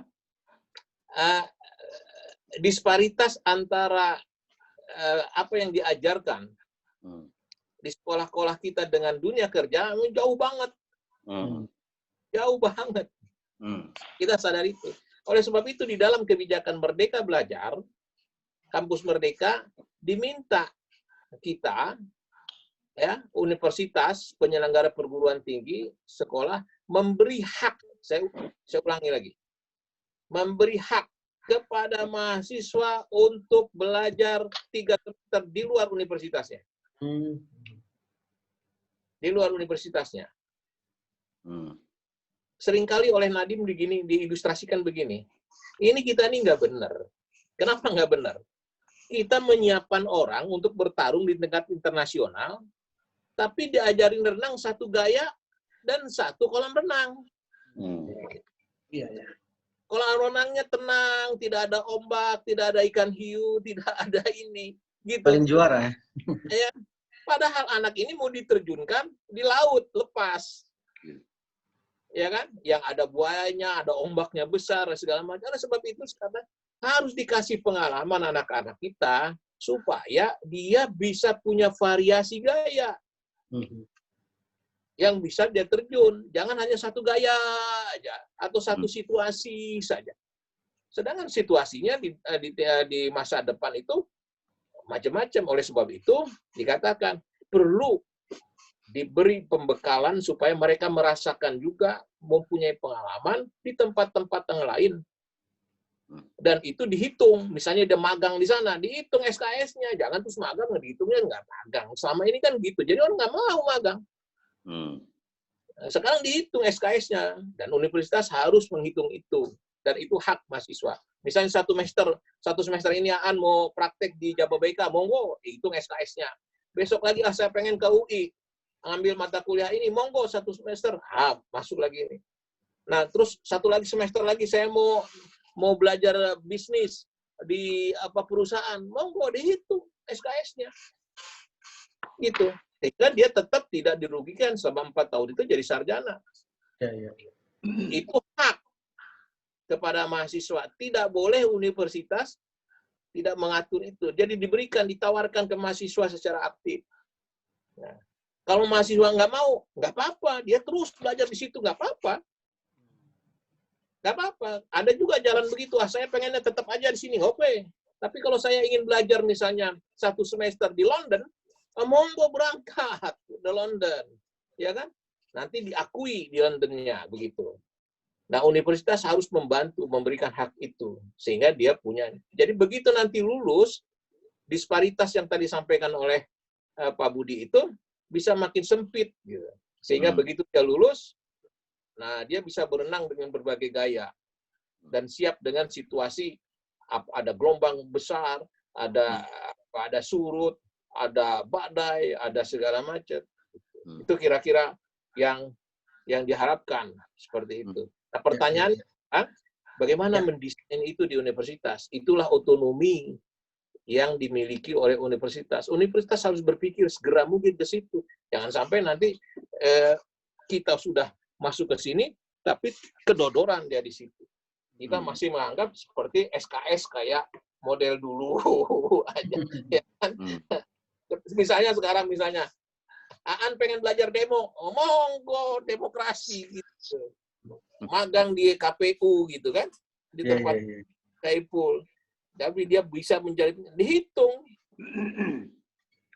asal benar di bawah supervisi dosen ya. Supervisi dosen, bukan dia terlepas gitu, di bawah supervisi dosen dan didaftarkan di ini. Nah, dihitung SKS-nya, dikonversi. Nah, teknik konversinya gimana? Itu otonomi universitas. Nah, itu yang harus dibicarakan di kalangan universitas. Jangan sampai terus kita, nanti gimana ya, magang gimana ngitungnya ya? Seperti ini. Bagaimana konversinya? Enggak. Nah, itu satu. Yang kedua, sekarang dimungkinkan supaya universitas itu jangan belagu gitu, dalam tanda kutip ya. Belagu itu apa? Pinter sendiri. Oleh sebab itu, dimungkinkan sekarang dosen-dosen itu diambil dari para manajer swasta atau para pensiunan yang expert di bidang-bidang di swasta yang segala macam sudah tapi bagus, diakui, dikonversi, dia diakui sebagai apa? Associate profesor kah, associate adjunct lektor kepala lah, segala macam. Sehingga ada pengalaman yang sana yang diajarkan di Indonesia itu. Nah, sehingga tidak lagi anak-anak itu diajarkan secara teoritis, tapi dia tidak matching dengan dunia industri. Jadi dimungkinkan itu dibuka, diangkat, itulah dibuat dari dosen perjanjian kerja gitu. Untuk itu, dosen kontrak. Jadi expertise yang dimiliki oleh swasta ya bisa masuk ke universitas. Selama ini kan enggak. Seolah-olah kita beres sendiri, padahal banyak orang pinter di sana, di swasta, di industri, di berbagai macam yang bisa membagi ilmunya, bisa membagi skillnya untuk melengkapi anak-anak kita supaya anak-anak kita begitu lulus dia paham dunia kerja itu. Nah, itu sekarang dimungkinkan, Pak An dan Pak Budi dan teman-teman sekalian. Nah, mekanismenya gimana? Otonomi lagi universitas. Istilah dalam kebijakan Kampus Merdeka kemarin itu, terjadinya pernikahan massal. Nah, ada pernikahan massal antara universitas ini dengan industri, dengan ini, ada pernikahan massal disiplin ilmu, antar disiplin ilmu. Ada pernikahan massal tentang ekspertisme. Nah, kalau itu terjadi, pernikahan itu terjadi, maka perguruan tinggi kita akan colorful, ya, pendidikan kita akan bervariasi, pendidikan kita akan kreatif, dan pendidikan kita dipaksa untuk melakukan inovasi-inovasi secara alamiah, gitu. Jadi kompetisinya terbuka, siapa yang tidak siap alamiah dia ya minggir, begitu. Nah, nggak usah kayak gitu minggir, tapi Polika yang menyatakan itu. Kita kira gambarannya, Pak Budi. Oke, terima kasih Prof. Bang Budi. Ini kita memang seharusnya diagendakan selesai diskusi jam 10, tapi semakin lama semakin ingin ada beberapa pertanyaan. Mungkin minta kesediaan Prof. Muklis untuk bersabar karena banyak hal yang tadi di chat ini ingin menyampaikan gagasan ini, dan nanti setelah selesai diskusi ini juga akan ada beberapa hal yang disampaikan oleh Pak Sekjen kami kita, Pak Masus, itu mohon bersabar, Prof. Silakan Bang Heri. Ya, baik. Mohon izin. Terima kasih Bang Aan. Bismillahirrahmanirrahim. Assalamualaikum warahmatullahi wabarakatuh. Waalaikumsalam warahmatullahi wabarakatuh. Puji Tuhan, alhamdulillah di malam ini kita bisa bertemu. Izinkan saya menyapa dulu Prof. Muklis, Kanda Budi, lalu ketemu di Al-Azhar, sekarang ketemu online. Kanda Asnawi, Bang Pepen, lalu teman-teman yang lain, Kang Dudi. Saya terima kasih pada teman-teman, terutama Masus sama Aan yang sudah mengundang sehingga saya bisa silaturahim. Saya ingin memposisikan di forum ini sebagai guru dan dosen, Pak. Dan dosen swasta, guru swasta. Saya pikir ini penting menjadi salah satu bagian dari perspektif kami yang di bawah. Ya. Saya awalnya mau bicara yang santai-santai, tapi Kanda Budi tadi memulai dengan liberalisme. Saya ingin mulai dari yang paradigmatik lah. Kebebasan di bidang politik melahirkan demokrasi. Kebebasan di bidang ekonomi melahirkan kapitalisme. Nah, kita sekarang sebetulnya sedang bicara tentang kebebasan di bidang pendidikan. Masyarakat cenderung meresponnya 3 jenis atau 3 macam. Reaktif, proaktif, apatis.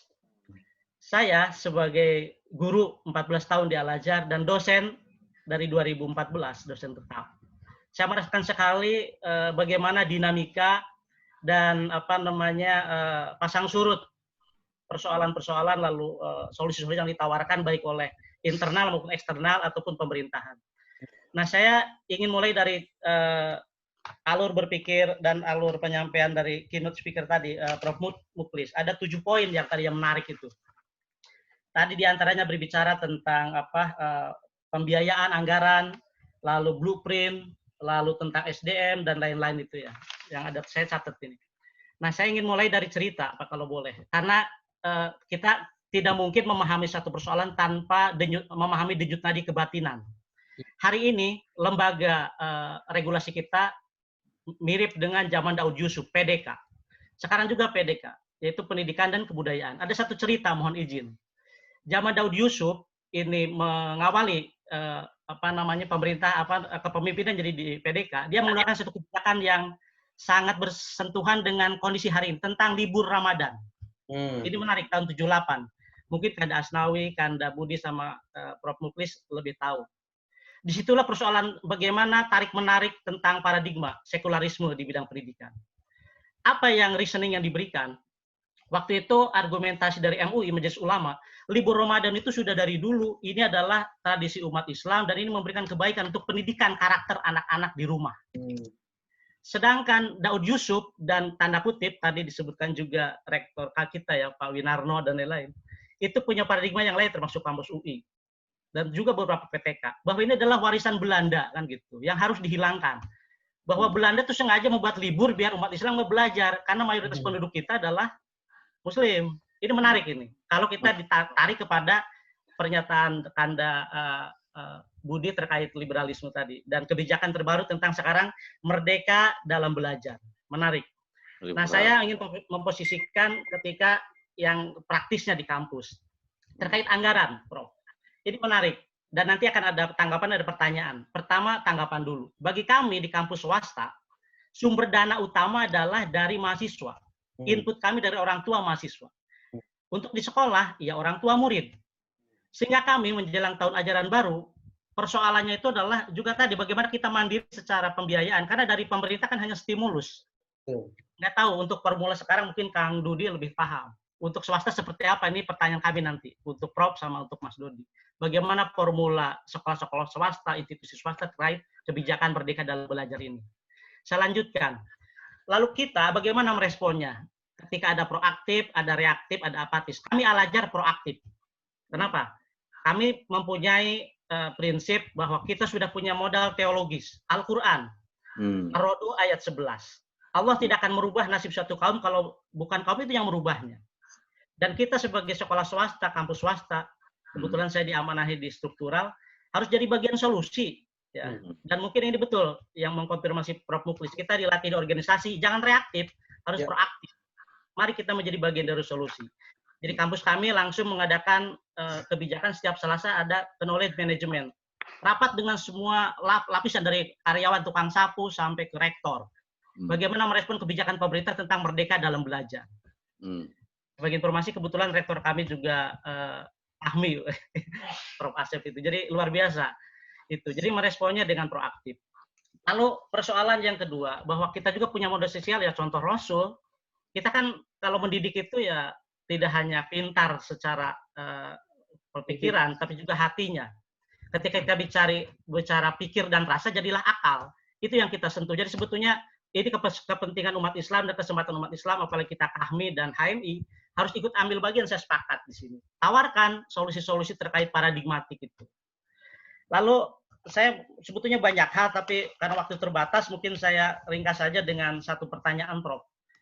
Dari pembicaraan tadi, lalu dari kita mendengarkan, saya menyimak ada pertanyaan menarik sebetulnya. Seringkali kami di guru dan di dosen merasa sebagai korban kebijakan. Karena posisi kita adalah swasta.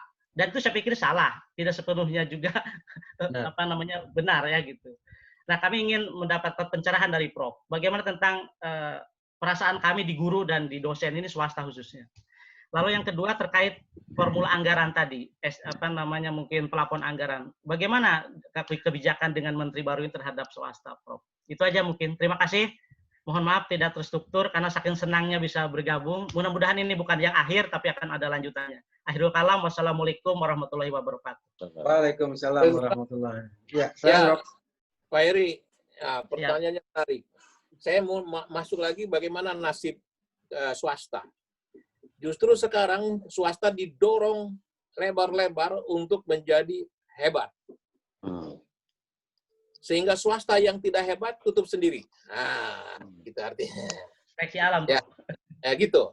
Jadi kalau ini dibuka begini, jadi tidak ada lagi swasta abal-abal. Jadi kalau ada teman-teman yang ingin membuat swasta beneran gitu loh. Jangan swasta yang hanya motifnya nampung bantuan pemerintah. Nah gitu loh. Jadi selama ini dia bikin sekolah, universitas, hanya nampung dari subsidi pemerintah. Ajukan proposal, akhirnya dia mengap-ngap. Yayasannya hanya nampung itu. Nah, yang begitu-begitu itu nanti akan hilang. Karena kompetisinya bagus, misalnya Al-Azhar. Al-Azhar itu potensial untuk bisa bersaing. Al-Azhar dengan Atma Jaya, dengan sangat bersaing. Dan justru itulah yang akan menyeimbangkan PTN. PTN punya partner swasta yang bagus. So, kalau tidak dikasih partner juga PTN dengan swasta yang bagus, PTN merasa besar sendiri. Sekarang, misalnya, dengan adanya BINUS yang bagus, ada yang begini, ada yang bagus-bagus gitu swasta, PTN malu hati tuh. Malu hati tuh. Udah dikasih alokasi anggaran dari pemerintah begitu. Sedangkan swasta yang hidupnya dari sumbernya dari mahasiswa segala macam, kok bisa seperti itu? Pasti ada mismanagement di situ. Pasti ada sesuatu yang tidak benar di situ. Nah, artinya sekarang dikasih sparring partner. Nah, begitu dikasih sparring partner, maka harus terjadi perbaikan. Orang yang tidak perbaikan, termasuk PTN pun, kalau memang dia nanti tidak ada yang lagi mahasiswa mau mendaftar di situ, ya kan? Tutup PTN pun. Kalau dia tidak diminati oleh mahasiswa karena performanya tidak baik, mutunya tidak baik. Lagi swasta yang mutunya bagus segala macam, justru jadi rebutan mahasiswa. Coba kita perhatikan, kita ambil kasus BINUS lah. Coba. Bukan main kan? Presiden University. Bukan main kan? Seperti itu. Nah, oleh sebab itu sekarang sebetulnya justru ini kesempatan bagi swasta yang memang betul-betul punya komitmen, punya persiapan yang bagus untuk menjadi sprinter. Nah, karena kita di tingkat kementerian, kebijakan ini tidak hanya berlaku untuk PTN. Kalau untuk PTN wajib, tapi juga berlaku untuk swasta. Semuanya berlaku. Jadi sekarang mari kita sama-sama, sehingga nanti PTS yang kurang bagus, dia merger, ya, dia melakukan merger, melakukan apalagi afiliasi, konsolidasi gitu. Yang tadinya yayasan punya beberapa universitas yang guram, ya jadikan aja satu gitu. Nah, tapi memang persoalannya kalau biasanya kan ribut di yayasannya gitu. Ya kan gitu. Nah, itu yang terjadi sebetulnya. Sehingga nah, guru bagaimana? Apa guru korban sekarang ini tadi saya katakan, justru kebijakan kita berpusat pada guru dengan siswa. Itu menjadi ikon sekarang. Ya. Nasib guru tuh justru bagus sekarang. Nasib dosen justru bagus. Karena sekarang core dari pendidikan itu di situ. Kalau gurunya, dosennya bagus, bermutu kan gitu ya. Nah, walaupun fasilitasnya kurang, bagus juga tuh hasilnya. Gitu. Apalagi kalau fasilitasnya bagus. Wah, tambah keren. Gitu ya. Apalagi kalau siswanya juga kritis, apalagi siswanya sekarang sudah literasi digitalnya sudah cukup ya. Ini info ya, Pak An, dengan ketika kita bikin UNBK itu 99% bisa kita lakukan pakai handphone. Ya. Bahkan kita ledekin ke KPU. KPU tuh ngapain bikin apa-apa? Bikin aja pakai voting pakai handphone. Akurat, nggak usah pakai ribut-ribut, pakai gini. Akurat, real time. Kalau memang nggak, kalau KPU tidak bisa, belajar ke kita. Iya. Nah, kalau perlu gunakan kita. Gunakan. Jadi pemilu itu relax aja, dari rumah aja milih, selesai. Dan itu kita lakukan. Dan tidak ada kecurangan, itu sangat minimum. Sangat amat minimum. Ya, sangat amat minimum dengan teknologi. Jangan underestimate juga dengan 3T. Dengan daerah-daerah 3T. Daerah 3T itu, kalau handphone mah punya. Nah, cuma ada satu kelemahan spot-spot yang masih Atas ya. nah itu yang kita sedang dorong Kemeninfo supaya lu buka dong ke sana. Ini kan republik gitu loh. Nah, Jaringan. spot-spot itu jaringan-jaringan seperti itu. Dan Saipul nanti itu pemilu jangan lagi pakai begini-begini, Pak. Online. Siap, Prof. Enak. Jangan jadul. Kalau Prof support saya sampai pusat, saya akan jalankan itu, Prof. Kita support semua. Masa kalah sama ujian nasional berbasis komputer. Iya, biayanya sangat minim tuh Pul, UNBK. Biasanya efisienan. Iya, betul Pak. Nah, gitu. Saat ini baru dicoba e-rekap, Prof. Jangan udah rekap. Rekap itu masih masalah tuh. Oke, betul Prof megang Dudi. Gitu.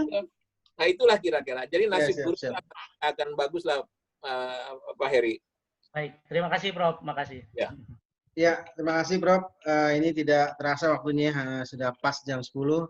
Ya. Mohon kesediaannya mungkin sebelum saya alihkan ke Pak Sekjen, Pak Masus, Bang Asnawi, silakan. Warna putih. Wah nih. Kanda Asnawi, silakan untuk memberikan pandangan. Ada Bang Pepen. Ya, terima kasih. Ya. Salam lagi. Assalamualaikum warahmatullahi wabarakatuh. Waalaikumsalam. Ini memang pandemik ini membuat kita harus lebih kreatif memang ya. Sekaligus juga semakin dekat. Saya juga termasuk orang yang merasa percuma sekolah. Kalau Pak Bukis tadi bilang, untuk apa dulu belajar ilmu ukur gitu kan, aljabar. Toh yang dipakai cuman tambah-tambahan, kali-kalian itu gampangan ya. Yang agak susah itu kan kurang-kurangan dan membagi. Itulah susah itu. Abang gitu. Terus saya coba sekolah di IKIP, kuliah di IKIP. Saya tamat, jurusan saya ditutup. Nah, ini kenapa? Kan jurusan saya yang ditutup, kimia teknik.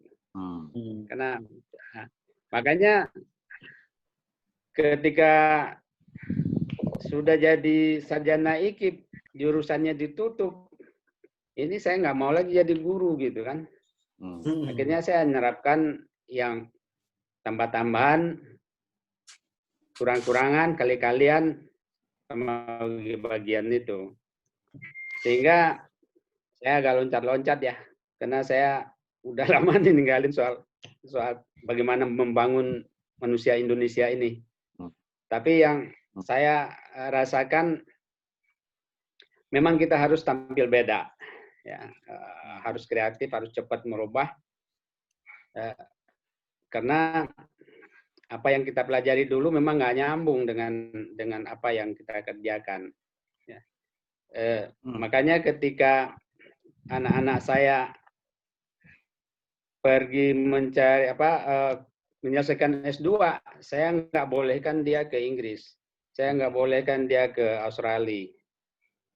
Kalau ke Amerika saya nggak bolehkan karena saya terlalu jauh, saya bilang. Nanti ngunjungin kamu susah, naik pesawatnya terlalu lama. Saya suruh mereka cari kuliah ke negara yang jujur. Karena saya ingin dapat anak yang jujur. Saya ingin mereka itu belajar kejujuran. Ini masalah karakter tadi, Pak Muklis. Pergilah mereka cari sekolah ke Skandinavia. Ya. Dua-duanya sekolah di situ, mereka belajar kejujuran. Ternyata di Skandinavia itu juga yang tadi kalau di kita anak-anak kelas 1, kelas 2 SD itu mau bongkok itu bawa backpack dengan buku. Ya. Tapi di Skandinavia mereka bawa backpack gede juga, tapi isinya minuman dan makanan. Bukunya nggak banyak. Karena ternyata mereka juga belajar matematik itu baru pada tahun keempat. Saya nggak tahu Pak Muklis yang lebih tahu apa sih yang diajarin kelas 1 tahun 1, 2, 3 itu. Kelas 4 baru belajar matematik. Sehingga kejujuran yang betul-betul mereka terapkan. Sehingga orang-orang Skandinavia itu percaya betul dengan kejujuran bisa membangun apa saja. Ya. Ternyata seperti Denmark, putri saya yang kecil itu dari Denmark, menyelesaikan S2-nya, sumber daya alamnya miskin. Ya. Dia kaya cuma dengan angin. Dia listrik, tenaga angin, itu yang mereka bangun. Anginnya banyak di Denmark. Setiap tahun angin banyak. Sehingga mereka kelebihan listrik dan dijual. Saya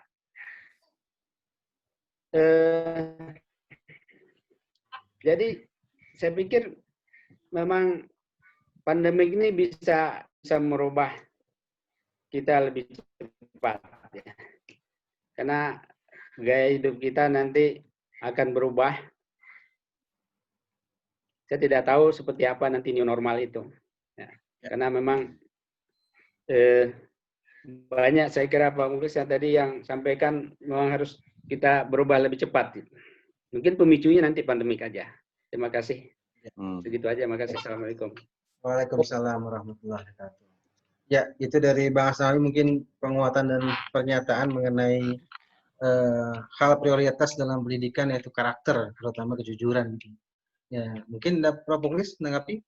Ya, saya kira betul. Ya. Kalau di Skandinavia, Finlandia, CS itu nggak banyak tuh mata pelajarannya. Anak-anak di 1, 2 itu diajarin sosialisasi, liatin norma, teratur, ketertiban, itu sekarang seperti itu aja. Nanti baru diajarin hal-hal yang untuk berpikir, bernalar, segala macam itu setelah itu selesai. Makanya terus mereka cepat.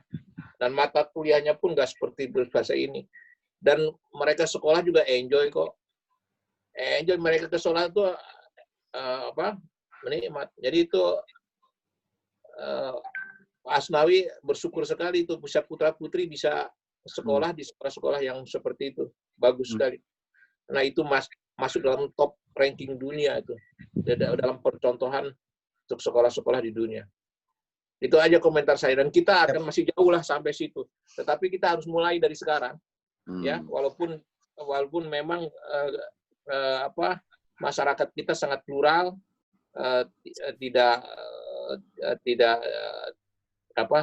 sangat beragam begitu, sehingga tidak ada satu kebijakan yang fit for all gitu, nggak mungkin. Itu saya kira komentar saya. Terima kasih, Pak. Ya. Terima kasih, Prof. Dan seluruh abang-abang, seluruh adik-adik semua. Alhamdulillah sudah hampir jam 10:06. Dan ini mohon maaf sekali lagi, mungkin dari beberapa chatting, kok Bang Aan diskusinya berat-berat, memang ini yang harus kita pacu, karena mengikuti perkembangan, bahwa kita memang harus betul sebagai basic dari UNJ atau pendidikan, kita harus mengerti betul tentang isu-isu pendidikan terkini. Mudah-mudahan nanti apapun yang bisa kita lakukan, kerjakan dalam proporsi yang kita masing-masing, bisa bermanfaat. Dan terima kasih Prof. Muklis atas ilmunya, share-nya, ini sangat bermanfaat bagi kami. Dan insya Allah nanti mohon izin segala sesuatu yang di Zoom ini kami akan edit,